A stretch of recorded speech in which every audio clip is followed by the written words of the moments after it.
先日、浜中は言っていた。噂を信じてはいけない。もし、それが嘘でも。責任を取る人間など、どこにもいない。しかし、陽子の存在が、身近になればなるほど、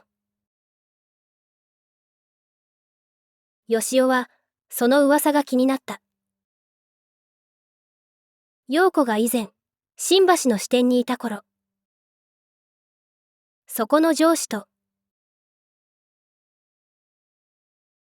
不倫をした、というのは、ただの噂でしかない。しかし、陽子の心には、その上司に対する思いが、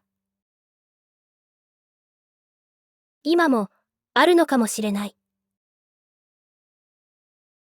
そう思うと、よしおは複雑だった。そしてよしおは失敗した。浜中が言った。お前な。俺はお前の上司なんだぞ。お前は会社の上司に女の相談をするのか。小林と吉尾と浜中の3人で訪れた居酒屋だったが、小林は先に帰った。奥さんから携帯電話に連絡があって呼び戻されたのだ。何があったのかは知らないが、小林より奥さんの方が強いらしい。それを幸いに浜中に話を聞こうとしたのがまずかった。その日は前回のようには行かなかった。もちろん、よしおは陽子と付き合っていることなど言わない。陽子と関係があったと言われている。新橋支店の前の支店長のことを浜中から聞き出そうとしたのだ。しかしよしおの関心が陽子にあることは簡単に感づかれてしまった。何を考えているんだ。浜中がそんな顔をしてよしおを見ている。すいません、とよしおは小さな声で言う。浜中はしばらく呆れたやつだ。という顔をしてよしおを見ていたが、そのうちに表情が少し変わった。何かに思い当たった。そんな顔をした。浜中が言った。しかし、ああいうのが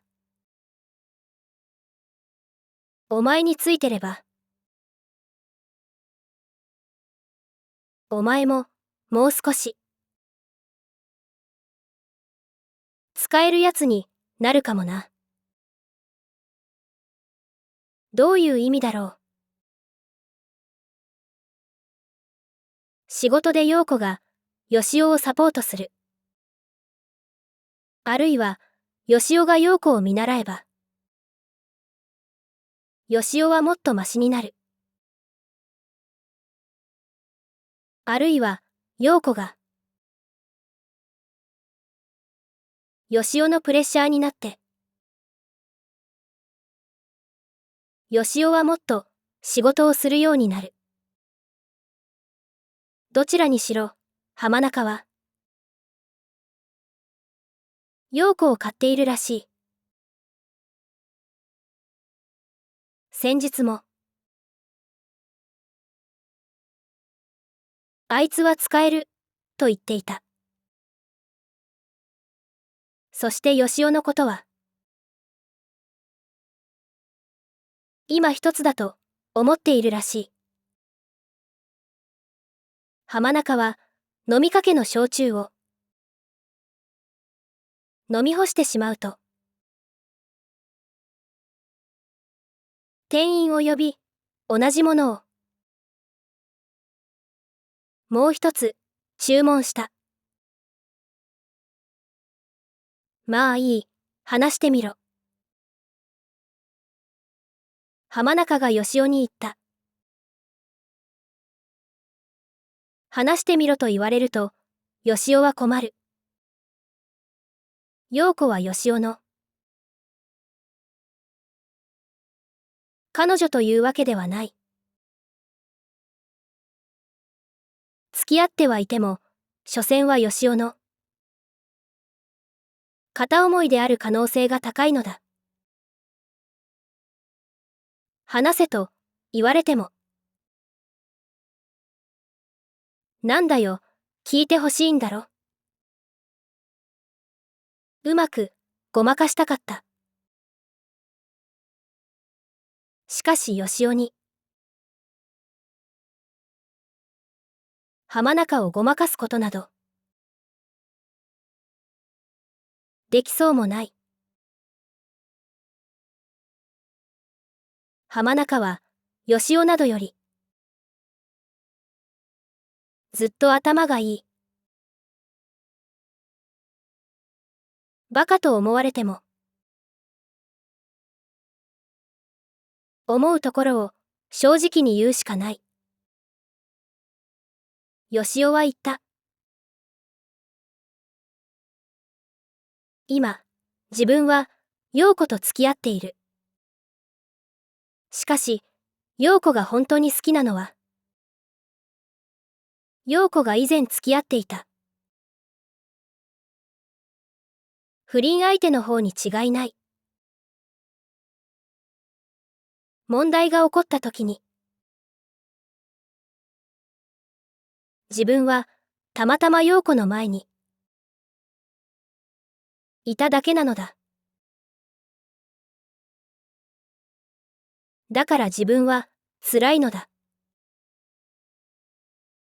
よしおの話を聞いた浜中は、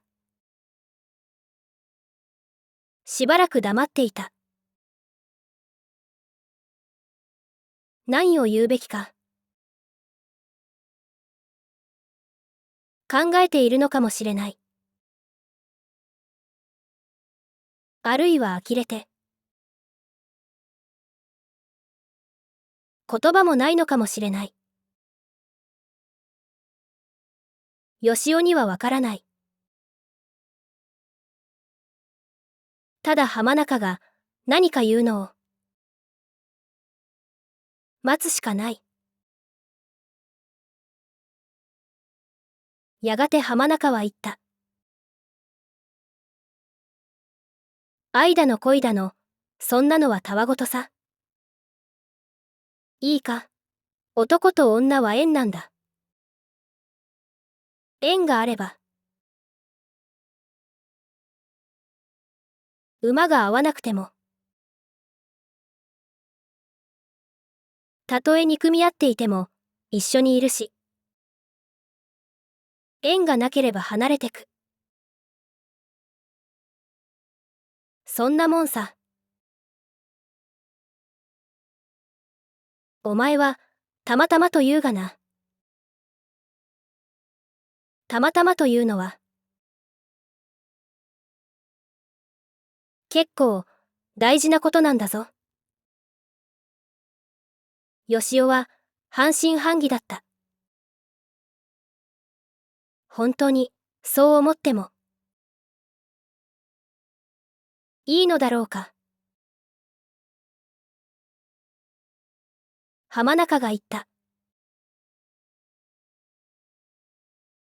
いいか。根岸と、付き合うのはいいが、軽はずみなことは、するなよ。あいつは一度、しくじってる。もし、二度目となると。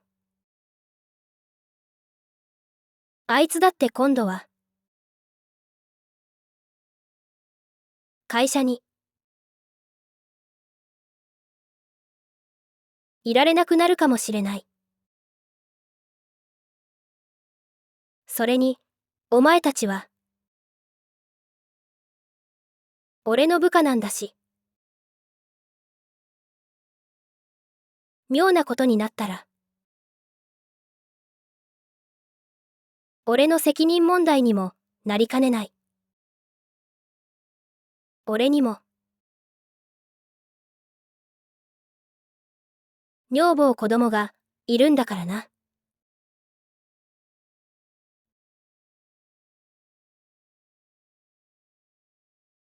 翌日の朝、よしおは、いつもの駅から、支店に向かって歩いていた。後ろから、陽子がよしおに追いついて、おはよう、と声をかけた。陽子は自分をどう思っているのだろう。それはわからない。しかし、浜中は言った。男と女は縁なんだ。縁とは何だろう。それはきっと、人と人を結ぶものだ。良縁、悪縁、嬉しい縁、悲しい縁。そしてよしおと陽子には、多分縁がある。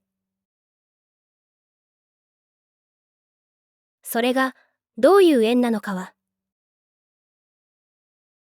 まだ、わからないけれど、少なくとも今は、こうして毎日、顔を合わせている。